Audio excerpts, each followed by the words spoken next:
अहमद खुरुमजरी ताबीब जेम सैगुजमना क्राइम अपडेट कुंथ्रागनी पांचुब तांकसी तोंगा तोंगानब क्राइम खरा अखोई क्राइम अपडेट मियामगीदमक्ता पुजरकपने अहमददी अखोइना क्राइम रिपोर्ट्स अदुगा लेट नाइट स्टोरीदा अखोइना तौजरम मयामदु मतम खरा लेबलो मतुंगदा मियामगी पुनिंग लौसिंग खजितंग ओइना हाइतारे ngasiगी केस असिसु यामना ngakpa केस अमखकनी दिल्लीदा थोखिबा अदुगा इंडियागी कैपिटल ओरिबा दिल्लीदा फावबा असिगुम थौदोक थोकबा बोइरे हाइबदो मैम खमीनसी थौदोंसी थोई है मैम हेन अतई स्टेट्सिंग खुद चादब क्या थोबने अभी वारीसी अखोगी नुपा माके नुसीजब नुपीदु हाटलग कार मनुंग हापगा 30 मिनट्स दिल्ली की शहर फावर फावर मा थौरग लई करीगी थौरीब मा वाखन खली करीगी वाखन खलीब नुपीसीदी हातोरे अदुमा कदाइदे करमाय तौसिगेना असीब मसाजी गाड़ी याव यावना तौरग माजे थौरग चलग लई मा तौफम खंगदना हाइतारे थौदोक्सी यामना ngakpa अखोगी ngarang su dum aina pijakhiba crime update haitare aduga fet manai extra marital affairs ne aduga mari leinaba the case amaninga sigi sisu aduga haribase anjali kauba nupi chahi nifu rom suraba makhakna kunga mapalom suraba sanjay Elias Navin Elias Sanjay haitare so sahi taramathoi nupi sin hanba sahi kumapan suruba maga nifu suruba amkhaka mari leini mari leiri se kamaina no hai kanda Anjali hariba nupi sahi nifu suruba sigi magi machi ama Delhi gi mafam amada lei mana leiri mayum palibi yumdugi khitang chathoga haitare aduga hariba mafam sida Navin hariba Elias Sanjay se hariba machi sigi manakta lakpani मोतीनाब खंगनब लापदगी हाइतारे सो अंजलि सुमसी मनाक्ता नोम चलुबदगी नवीन गा खंगनरखी खंगनरपसदि phone number लौनरकांदा मखोइनिसी अरोन मरी लेनरे सही निफु सुरबा नुपी अमगा सही कुमापन सुरबा पाखंग अमगा मरी अरोन मरी सि लेनरे मखोइगे अरोन मरी सि सही तरेत मु सथरमी सही तरेत अदुगा अंजलि गी मागी मपुरोइब लई सही 19 लोम लुहोंगगा लापदगी मचा अनि लई नुक्सिरबा मचा अनि सु लई मपुरोइब लई अदुबो मखोई अनि खुगी संजय अमदी अंजलि मखोइनि गे अरोन वारी साना मतम माई मपुरोइबसिना माजी मपुरोइबसिना फाइ मपुरोइबसिना कमाई तौबनो नंग मसी थबकसे अन हाई कांदा आइंगोंदगी लुपा लाख मंगा खक माना लौखिबनी लाख मंगा सिटीने ने लौरगा लाख मंगा से सुंपी पीद्रे लाख मंगा सिदी थौदब यादबनिना आई मा थेमगा थौरीनी अदु नत्रदि मा सावरगा चटखरेना खलो पैसादु फंगोय अदुरगदि लुपा लाख मंगा से लौथो होंगनबा आई थेमगा मोंदगी लौथोकेना वारी सानरीनेना हाय माइ नुपासिना नंग वारी से साना मनखेदना मागा अरोन मरी लेनर जालान हाय मतम नो नो नो आइंगोंदगी लौखिब लुपा लाख मंगा दो मदु लौथोकनबगी वारी सानबनी हायबसिने माइ मपुरोइबना चिंगने अदु मपुरोइब चिंगनरगसु याम कना अयेत पिरमदे मपुरोइबना कोना थौदोक्सिगी मतुंगदा ओ मसिगिदमक्तो ओइरे को हायबदु कोना खंगखिबनी मागी मपुरोइबनासु अदु मसिदा लाइब वारी सिगी ट्विस्ट अमखक लाइदि करिनो करिगिदमक्ता अंजलिगा नवीन हारिब मियोइसिगे नुंगसिनरगा करिगी हालैबनो हाबि मतांगसिदनी वारी सिदा ट्विस्ट अमखक लाइ मदुदि करिनो हाइकांदा नवीन सि लुहोंगदब याद्रे हाइबदि पाखंग ओरमनी मा सही कुमापोलम सुबनी सो मा लुहोंगदब यारक्त्रे मतम सांगना मखोइसि मरी लेनरखिबनी अदु माने सही कुमापन सुरक्पा अदु अमसिना निफु सुजलकपनी हारिबसिदा सही तरेत मखोइ मरी लेनराम सही तरेत सिदा अखोइ अंजलि सि पुरा बेंगनी कनागी अखोइ नवीन हारिसिगी बेंगनी पाखंगसिगी मागी बेंगनी पैसा पियो हाइदा पीबा कोइबा चटपा मनिंग थुंगबा फोन लैबा अदगी एवरीथिंग ngawa पामा माना हेक पामंगैसे नुपीसिना लोइना पीबनी नुपी अंजलि हाइसिना तो सही तरेत मुक्सि संगजलकाना अमने सही कुमापन सुरक्पा अमने निफु सुरक्पा मतम हाइतारे अदु मतमसिदा नवीन लुहोंगदब याद्रे मा लुहोंगनबगी नंगदा सही कुनगा मंगा कुंतरुक सुरबी नुपी मा लुहोंगबगी वा ngaंगनरे लुहोंगे लुहोंगबा मतमददी अंजलि थमोय कायरे मरमदी मागी अरोनबा लेरमिबा नुपा नवीनना नुपी मपं लुहोंग सलक पाइसु मा थमोय से कायरे सिदगी मासे ब्लैकमेल तौबा होरे नंगी नौना लाइबा नंगी नुपीदुदा नंगा आइगा लेरिबा अरोनबगी वीडियो से एंगोंदा लेरिबा नंगा आइगा चटखिब लमचट कया दुगी वीडियो से इंगोन मसिंग लाकमदना लay अदु हारिबा वीडियो से आई नंगी युमदा लाइबा नंगी नुपी नौनल होंगिबा नुपी दा इन उटकने नंग करी थोकनी सिने मतमदुदा नवीन माथा याम सारे मासी मा तौफम खंगद्रे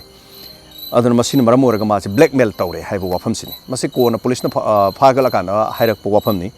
अदुगा mayamda taban waina na bahai tare kari gidam ta halino kari gidam tawrino haise aduga wari sida twist ani ni tongan tongan wari sila ise adu mayamna thajabi gadora thajabi roi doduna mayamna asenguduna loksan biro aduna ngasai gi nabin sina mangon da blackmail tawre na haibuduna maram orkanda fare ai nang na haibudu yarge inong ondagi lapthoi adu long drive ama sasina delhi dagi akoi mafam ama da sum sasi haidena makoi ni sinumidang pung taru tarak ko swai numidang waram stigi gari da tonge gari da tong koi basale koi basal pesi delhi gi mafam ji gari thawro sale sum chale ada nangi phone du piro hai nabinna nangi phone du piro maram di phone du da moini gi aron ba video khare yauri ado taseng badi phone ji piro hairakani khang badagi anjali na phone ji mayum da thamam bazar screen lock tor mayum da thamam ba adu taseng na madi phone ji purak ta bazani aduna sondana muk nabinna muk mai plan di kari no hai kanda ngasi hai banu misid nangi phone du da yauri ba video lokthog ibani gi wari si loisaladoni hai ba wafam sine ada asigum wafam si lakan si ngasai gi phone du di yaurok tram ni na kari piru ni nu pi du di madi pibong khangdre ada sonda di nupa sina muk kedore nabin already madi numis loisalane na madi nongmai ama leiraga lai lupa lising kuntra mari manga piba nongmai ama koigi desi kata hai tare koigi tongan maru amani ga hala ka pe aba nongmai black tama am phang basing do nongmai ma leira madi yepa ga pore ada mamai thang da gari je thoro pung taruk ta ge thoro kusina taret ne dega taret khare helakpa taret makhai hai tare pung ama makhai am ki sang si gari je thoro mari ye narak padi moni je lotioner si ai nu pi thirabani nang ai ga leina ba mari do oibi yaroi du tobi yaroi da taroi du phone du piro du toro kholo hai bi ngai nu pi sina ai phone du porokti se hai de ma si seng na kan pi bung mo ai pi bung mo na dum get na bu ne ta seng bi last moni mari ye na ai phone du porokti yum de le hoi hai bi ne ador di nang ai ngon do oi de bang ai khole to nong mai ji sa to ga nu pi si nakan da sit si nakan da to mo ne do nong mai si na tang na ka pe nu pi si pale gari khame makok ta sidagi pan ma sona phau du e car du gi mamang de I oror tar ga leire so ai ka khu gi car du nong mai maru pan ba gi sin du so du uchage aduga sit ta pan ba maru do I thok pa du uchara roi aduga hariba nupi si mamang da tare matam nu ma si tophum khangdre ad asiba nupi si yaung yaung na delhi gi saharin manung ma si phawra ga pungkhai amarom si ma si gari thore tophum khangdre kari hai si ge nupi ha to krai huntom je ha jo ma ga phone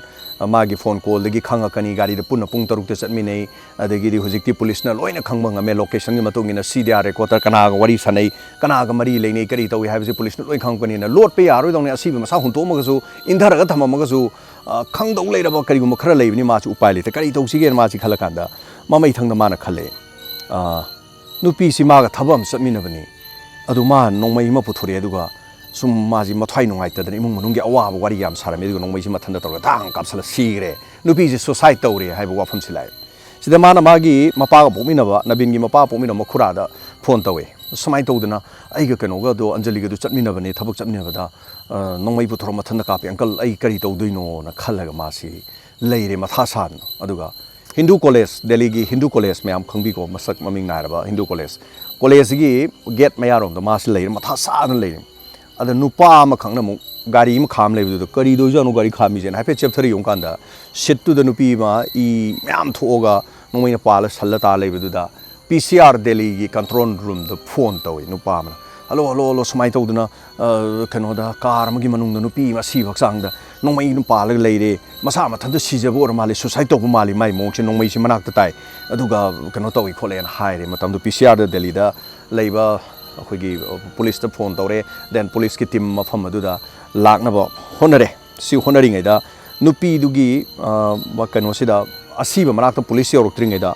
akhoi gi kano sina su phone tawre nabin na su phone tawre ai ga thabuk chamina badagi anjali hariba nupi se masam thandong mai kapsan jare adana hariba nupi se amuktang akhoi gi lokhot pa law kolon haire matam du da police na nang krai dano lei se du du hanga da ai Delhi gi sima pham ma da lei khole hare ma Hindu college manak ta lei haidre ma so pakhat le ma sa je ado pakhat ko na Delhi police ki kangu no dum hai sing na hai tare phone tore mi se krai di phone tore du khudak to location je nge so Hindu college ki manak ta ni na hai ba du khange then location du manak ta chale police pau phang na re sangsalo Hindu college ki manak ta le location manak ta nu pa du le re nu pa du phagalo hare phagale so ure situation leirami ba scenario do da nupi ama kar manung no nongmai na palaga leirame nongmai so tarame then nupa da su fare nupa da hange kamai to bono ma mathanda society to boni imung manung inungai ta wari khar sarami khulami hairaga वारी से मायना ले ममई थंग दमु police न case तु पाइखला कांददी करी तोरगेबु नुपी सिगी मपान अमु हाइरे no आई इचा नुपी न केदोंगे मथंद सिरोय नबिन हारिब सिनु लुपा लाख मंगा लौखिबनी लाख मंगा से इचा नुपी न थौब मतमदा पैसा दु थोरक यारोय पैसा दु थोरदि हातोकनी हाइबजे फोन दा हाइरखिब लई कयारा केलखिब लई अदुगा इचा नुपी दु पैसा पीगे हाइना माना कौथोखरगा थबम ससेना कौथो लुपा लाख मंगा दु पीगे ना कौथोकपिरगा इचा नुपी दु लुपा लाख मंगा दु पीबगी महुता हातपनी हाइबसी ममा मपान अमु पुलिस दा एलिगेशन नुपासी मायोक तमु तोखले नुपासिन मुहाइरी मा मथंद सिजबने ना मुहाई अत कोंदंगदा मा मथंद सिजब नते हाइबो वाफम सिमु पुलिस न मुक तखाइरग वहंग हंकांदा नुपासिन यस अइन हातपने हाइना माना मुक याजरे अदु माना याजबददी करी हारे आइंगोंद ब्लैकमेल तौबनी हाइरे माना मागा इगा रोम मरी खर लेनै सही तरेट मरी लेनबनी वीडियो लेबनी मोंदा वीडियो दो लौथोगा आई लोसिनगे तौबनी अदु माना वीडियो से पियु यादबदे नोंमैन कापनी नोंमै से लेरग लापनी तसेंगबदी माना आइंगोंद ब्लैकमेल तौबदगी आइगी लुहोंबा आइगी सादीजुता आइगी इनौ नौबा आइगी पुंसी सिद बर्बाद तौनबा माना आइगी पुंसी अनौब खोंथांजी लेखा ताननबगी माना तौखलकपदगी आइ खोंथांजी थांगबनी हाइबा मागी मी हालुरगसु माना थांगिबो खोंथांजी सिंपैथी मा मिनुंगसी मा लेना मागी जी मसा गाथोकचनब तौबनी हाइबी यानबगी मोमा नबिन न तौखले अदुबु नबिन गी मखुरानासु हाइबो वाफमदा इचानुपासी ब्लैकमेल तौबनी ब्लैकमेल तौबदुदगी तौबनी अखोइसु खंगदे अदु माना समाय समायना पाउजी सेंगना नुमितुदा हाइदोरकपदि खंगबनी अखोइसु हाना खंगमदि वारक वातेम लंगदबनी तसेंगबदि नुपीसिना अंजलि सिना ब्लैकमेल तौबनी हाइबो वाफमसी पुथोरे अदु अंजलि मचन हंगदबदि अंजलि दि सिग्रमनि न कराइदा हंगनी अंजलि गे ममा पान हाइरि नो माबु नुसिना लुना तौजबनी नोंमा मचेगी मनाक्ता चटपद थेंगनखिबनी पाखंग मचा अमा अदु मागी लेतब खोतब मयामसे अहानबगी लुपा लानी मखाय कोना लानी मखाय माइ नुपाजी खंगदना पिथोखिबनी अदुगा वारी वताई सानबदु सुमाइ नुपाना खंगब लेबदो मखोइनी एफेयर्स लेनबगी नते पैसा थौबगी ने हाइबसे सुमाइना लेबनी अदुना हारिबसे पैसादु लुहोंगलब मतुंगदा पैसा थौरुबदगी पैसादु पिनिंगदना हाटपनी हाइबसे अंजलिगी ममा मपाना मो हाइरि केस असी हुजिक याम कॉन्फ्लिक्ट नि अदुबु पुलिस की खुद फारगा नबिन लेरे अदुबु नबिन द पिगदोरिब चेराक्सी अंजलि हाटपगी ओइना चेराक पिगदोरिब्रा नत्रगा अंजलि न ब्लैकमेल तरुपदगी महाकी पुंसिबु ngakthokjananabagidmak tangai fadana nongmai leiraga kapkhibra tasengna Anjali gi mama mapan haibada paisa da lupa lak manga du pigani haina kokthoga machanu pidu nongmaina kapamira natra pining dabadagi kapira so adongi wakhanda kari phobi ama oire warisdagi tamba yabse kari no haikanda extra marital affairs chahi tarama thoi nupasi nupisi khenai bank account गुमना पैसा अंजलि सी सटला नबिन सिजनरगा ममई थंगदा माने सही कुन मंगा सुरब नुपी म लुहोंग लक्पसिदा अंजलि ने मथवाई साकपदगी तसेंगना blackmail तौखिबा जाला नत्रगा पैसा दु थौरुबा जाला पैसा दु थौरुबदुगी पैसा दु पीगे हाइना कौथोगा नोंमैना कापग हालि जाला मसिनी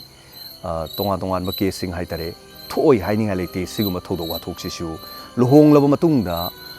लुहोंग लबी मौ अमना नुपा